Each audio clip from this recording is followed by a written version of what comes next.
বাবা বলল, মা উর্মি, আজকে আমি তোমাকে একটা নতুন খেলা শিখাবো। আমি বললাম, বাবা, এই রাতের বেলা আপনি আমাকে কোন ধরনের খেলা শিখাবেন? বাবা বলল, মা উর্মি, এই খেলাটা রাতেই খেলতে হয়, এটা দিনে খেলা যায় না। আমি বললাম, বাবা, এটা আবার কেমন খেলা যা রাতে খেলতে হয়?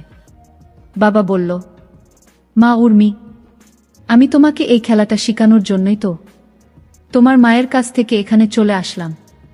আমি বললাম, বাবা, তাহলে চলো আমরা নতুন খেলা শুরু করি। তারপর বন্ধুরা, বাবা আমাকে নতুন খেলা শিখাতে গিয়ে খালি রুমে একা পেয়ে আমার সাথে যা করলো তা শুনলে বন্ধুরা তোমাদের মাথা ঘুরে যাবে। বন্ধুরা, আজকের গল্পটি অনেক অনেক ইন্টারেস্টিং। আশা করি তোমরা পুরো গল্পটি শুনলে অনেক মজা পাবে। তবে বন্ধুরা, তোমাদের নিকট আমার ছোট্ট একটি অনুরোধ, তোমরা দয়া করে আমার চ্যানেলটিকে সাবস্ক্রাইব করে আমাকে সাপোর্ট করবা। তাহলে চলো বন্ধুরা, গল্পটি শুরু করি। হ্যালো বন্ধুরা, আমি আইরিন আক্তার উর্মি। আমার ডাক নাম উর্মি।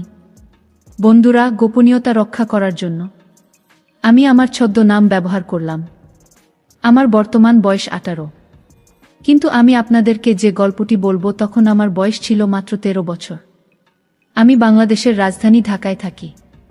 আমার জন্ম হয়েছে ঢাকায়, যদিও আমার দেশের বাড়ি কুমিল্লাতে। সেখানে আমার দাদা দাদি থাকেন। বন্ধুরা, আজকে আমি তোমাদেরকে বলবো কিভাবে আমার নিজের বাবা মাত্র 13 বছর বয়সেই আমার জীবনের প্রথম চন্দ্রপতন ঘটিয়েছিল।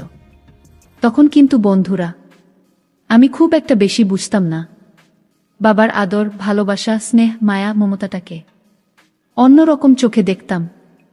আমাদের পরিবারের সদস্য সংখ্যা ছিল মোট 4 জন, বাবা, মা, আমি এবং আমার ছোট্ট বোন। আমি আমার পরিবারের বড় মেয়ে।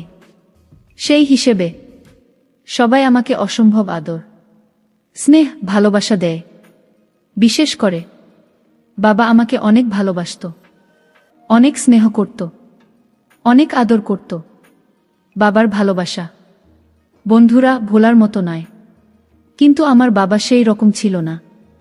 আমার বাবার ভালোবাসাটা একটু ভিন্ন ছিল, যা অন্যান্য বাবাদের মতো ছিল না। আমার বাবা যখন আমাকে স্নেহ করত, আমাকে আদর করত, তখন আমি কিছুটা অবাক হতাম। কারণ আমার বাবার স্নেহ করা বা আদর করাটা সাধারণ কোনো বাবার মতো ছিল না, একটু ভিন্ন রকম ছিল। আমার নিজের বাবা বলেই আমি ভয়ে কিচ্ছু বলতাম না। আমি মনে করতাম প্রত্যেক বাবাই মনে হয় মেয়েকে এভাবেই ভালোবাসে, এভাবেই স্নেহ করে। একদিন বিশেষ কোনো অনুষ্ঠান উপলক্ষে আমাদের বাড়িতে অনেক মেহমান আসলো। সেদিন সন্ধ্যার পর রাতের খাবার শেষে আমরা বাড়ির সবাই ড্রয়িং রুমে বসে খোশ গল্পে মেতে উঠলাম। পরে যে যার রুমে চলে যাচ্ছিল। সকলেরই কথা যে ঘুমানোর সময় হয়েছে। আমরাও আমাদের নির্ধারিত রুমে এসে শোবার আয়োজন করছি। মেহমানদের জন্যে আর কোনো রুমের বন্দোবস্ত না থাকায় মেহমানদেরকে অন্য রুমে জায়গা দিয়ে বাবাও আমাদের রুমে নিজের জন্য বিছানা করে নিল, আর মা আমাদের অন্যান্য মহিলা মেহমানদের নিয়ে অন্য রুমে শুইল। আমার 11 বছরের ছোট বোন মুন্নিকে পাশে নিয়ে মেঝের উপর বিছানা পেতে ঘুমানোর ব্যবস্থা করলাম আমি। বাড়িতে প্রচুর মেহমান থাকায় জায়গার পরিমাণ খুব কম ছিল, যে কারণেই বাবা, আমি এবং আমার ছোট্ট বোন আমাদের রুমে ফ্লোরে বিছানা করে একসাথে শুইলাম। আমার বাবা 40 ঊর্ধ্ব একজন মধ্যবয়স্ক লোক ছিলেন। আমার বাবা ছিল আদিম প্রকৃতির মানুষের মতো। তার গায়ে ছিল প্রচুর শক্তি।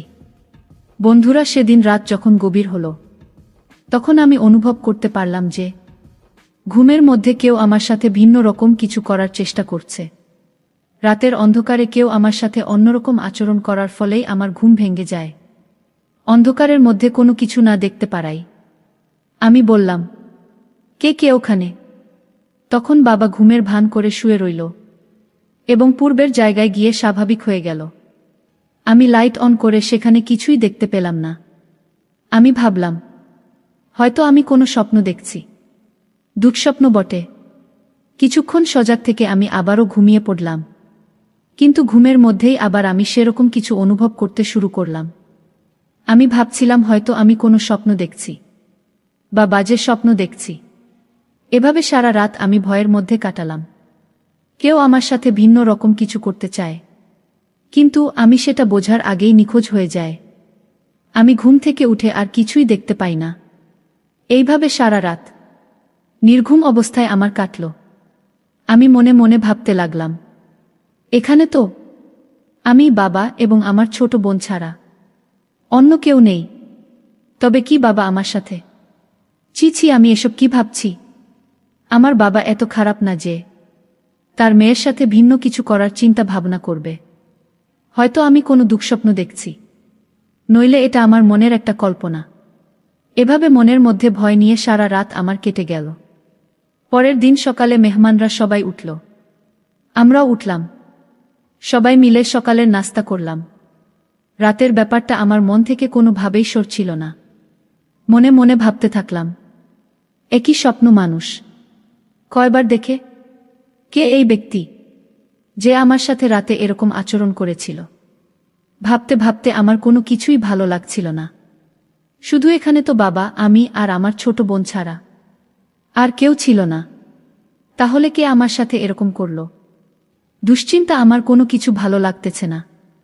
সারাটা দিন শুধু খালি আমি এই বিষয়টা নিয়ে চিন্তা করলাম।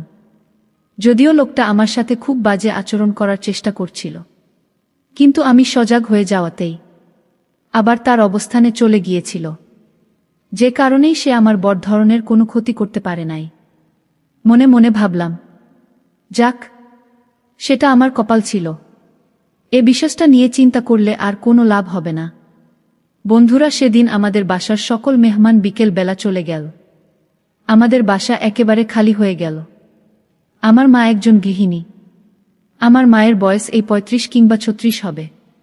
কিন্তু আমার মায়ের শারীরিক অবস্থা তেমন একটা ভালো না। আমার বাবা অনেক ডাক্তার দেখিয়েছে, কিন্তু আমার মায়ের শরীরের অবস্থার কোনো উন্নতি হয়নি। এই জন্য আমার বাবা আমার মায়ের প্রতি খুব বিরক্ত। কেন জানি আমার কাছে মনে হলো, আমার বাবার যা প্রয়োজন তা আমার মায়ের কাছ থেকে পায়নি। সপ্তাহখানেক পর বন্ধুরা, একদিন রাতে যখন ১২টা কিংবা ১টা বাজে, তখন আমি ওয়াশরুমে গেলাম ফ্রেশ হয়ে আসার জন্য। আমার মায়ের রুম এবং ওয়াশরুম পাশাপাশি। হঠাৎ করে আমার মা বাবা যে রুমে থাকে, সেই রুম থেকে এক অদ্ভুত ধরনের আওয়াজ ভেসে আসছে। আমার কাছে মনে হলো কেউ যেন আমার মাকে মারছে। আমি খুব দ্রুত বাবা মায়ের রুমের দরজার পাশে গিয়ে আড়ি পেতে শোনার চেষ্টা করলাম, সেখানে কেউ আছে কিনা বা কেউ আমার মাকে মারছে কিনা। বন্ধুরা, যখন আমি আমার বাবা মায়ের রুমের দরজার পাশে কান পেতে একটু ধ্যান করলাম, তখন আমি শুনতে পেলাম বাবা মাকে খুব বাজে ভাষায় বকছে। আমি ভাবলাম, এত রাতে বাবা মাকে বকছে কেন? তখন আমি আর একটু দেন করে শোনার চেষ্টা করলাম সেখানে বিষয়টা কি। তখন আমি স্পষ্ট শুনতে পেয়েছিলাম বাবা মাকে বলছে, তুই আমার বউ, নামে মাত্র বউ। তোকে বিয়ে করেছি আজ থেকে ১৫-১৬ বছর হয়েছে গেছে। তুই এখনো আমাকে একটি ছেলের সন্তান উপহার দিতে পারলে না। দিয়েছস তো ২টি মেয়ে, আর ছেলের সন্তানই আমি কি করে আশা করব? তোর সাথে তো আজকে ৪-৫ বছর ধরে আমার কোনো কিছুই হয় না। একদিকে তোর এত শারীরিক সমস্যা, অন্যদিকে আমার ২টো মেয়ে বড় হয়ে গেছে। এখন যদি আমি দ্বিতীয় বিবাহ করি, মানুষে কি বলবে? কিন্তু আমারও তো মনে অন্য কিছু চাই।